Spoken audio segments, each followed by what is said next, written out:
Hey, what's up? It's Eric back again for another LEGO Harry Potter review.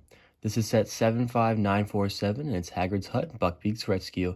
It contains 496 pieces and retails in the US for $60, although I got it off Amazon for about $45, so it was pretty good deals on it.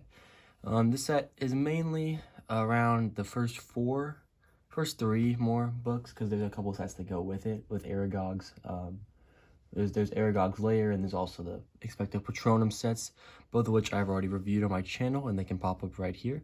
And after that, let's just get into the review. As always, we'll get into the minifigures first.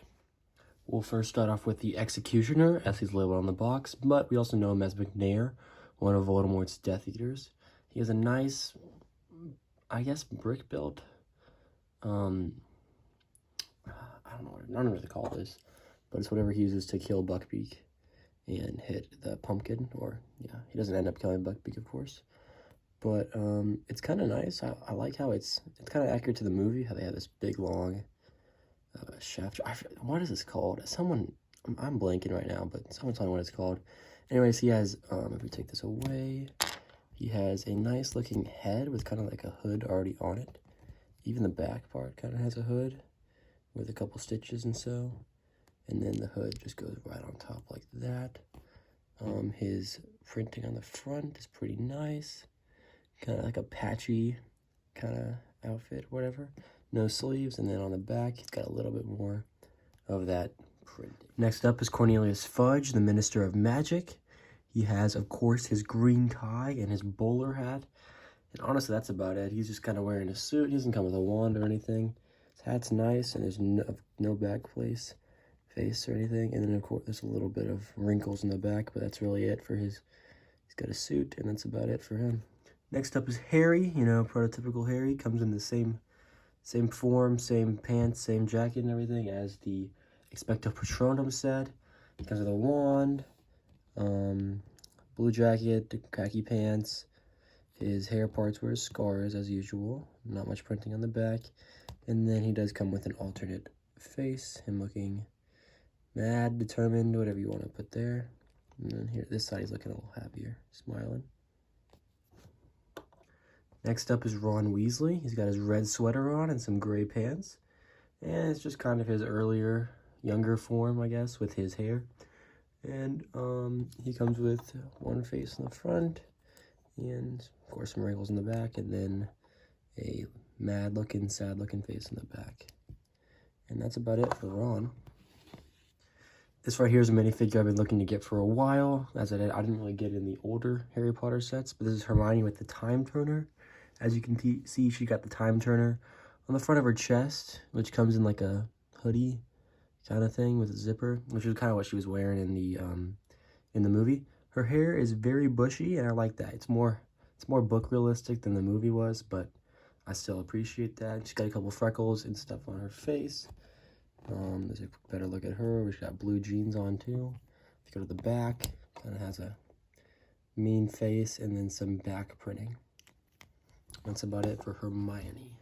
The last minifigure we're going to look at is Hagrid. He's the same version as he comes in the large castle set with the Great Hall. And he just comes with a lantern, and you can see his body. Lantern is brick built, one little thing in there. And then he's got this bushy hair, which shows his like happy face. This is his whole body. And actually, it comes in a little baggie, his body does. And you can just kind of take his arms in and out with these little pieces, which I like over the other Hagrid, the earlier one. And then he uses, I don't really know why, but he uses these like he uses the smaller legs that the child characters have, but I guess I can appreciate that. And then he also comes with his umbrella and a shovel, but they are inside of his hut. As this set is Buckbeak's Rescue, it comes with Buckbeak, and he's a lot like the stag, but he can do a little bit more than the stag can. His head can move up and down like that. You can perch him however you want. You can get the ground up here, I guess. And then he comes with wings, but okay, so you kind of build him like this. You got two little attachment pieces, and then something on top, so that's a character can ride them. Harry or Sirius or whoever you want to ride him. And then two wings on the sides are nice. There's another view. He's got a tail in the back, as you can see. just exactly what I would want from a set like this. There's both sides of his face and the top of it. Exactly what you want from a set like this. I mean, there's not much they can improve on him, and I think he's a great little addition to this set. Now we're gonna take a look at the main structure, the main building that comes with this, I guess. And before we take a look at the hut, we're gonna look at the pumpkin patch. Pumpkin patch, comes with 4 big pumpkins, 3 small ones, and then a little tether that you can put Buckbeak on. And it comes with a leash, like a collar kind of thing. And you can put it around Buckbeak's neck, like this. So I'm gonna grab this one, smaller one. And then you put this little smaller one up and attach it to Buckbeak, like a kind of collar. I can't get it on right now, but that's rough. But there we go. And then it just kind of stays on him, and you can keep him tethered to the pole of the pumpkin patch, like so. And finally, let's get to Hagrid's hut. One thing that I do like about this set compared to a lot of other sets is the stickers. I'm not usually a big fan of stickers. I think it looks kind of corny at times, but I do like how the stickers make the doors look on this one. It's got these little two stickers on each door right here, and a sticker under this window, it looks like. And then I like the outer of the house. It's got this little window right here you can poke through. I think it might come in this way, yes. You can poke it out like that. And then there's also windows here, and then some grass, like weeds, I guess, and then parts of the wall. I do like that about the outside of the house. I also like the tops of the house, and these kind of little, it's kind of like the castle almost, but I do like how they're built. They're built like this, so it's kind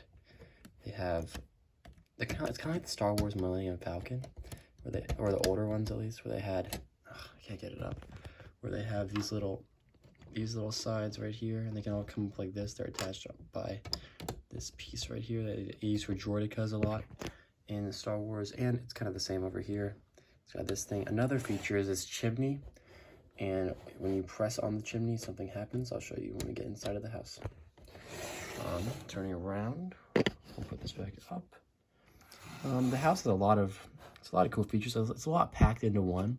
One cool thing is they have all these beams on top, and they have a lot of items that are kind of hung up to it. Here there's a spider. Here there's like a cleaver, a bucket, a lasso or rope of some sort, spoon, and a pan. That's kind of cool. You can see back in the corner there is Hagrid's umbrella and shovel, as I was talking about. And this little chair right here. These are all, you know what's cool? These are all on these little circular plate pieces instead of just being right on the floor, which I think makes a lot of difference, and it helps out like the playability, I guess, a lot. And then if you look in here, I'm gonna take this chair off and this thing off so you can see easier. There is an egg that's supposed to be Norwood's egg, the dragon from the first movie, and there's a little bit of fire, and this is the chimney apparatus that I was showing you earlier. It's got a little light brick under the chimney. If you can't really see, but it's under the chimney. And when you press on the chimney, boom, it creates like light, which I think is dope. Like that's awesome. That's a great feature that it can have, and something that comes in like comes in the gingerbread house, for over Christmas. But I still think this is a great feature for Hagrid's hut. And then in this room, not much. There is a chocolate frog in the chest, and then just a newspaper and a candle over here at Hagrid's kind of desk, even though of course he cannot sit at it, but I guess you can angle him up like that, but that was kind of whack.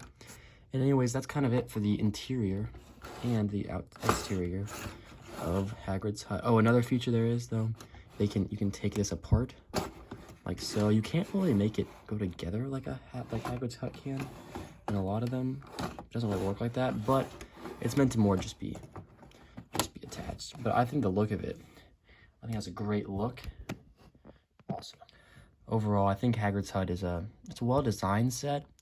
It's pretty cool how the aesthetic of it looks pretty cool. This little, like, if you just look at it from a distance, this little back part right here. But I don't know about the price. It's a little much for only 500 pieces. It's $60, but it doesn't really go with a lot of these sets. A lot of these sets are very close to 10 parts per piece, and even under it a lot.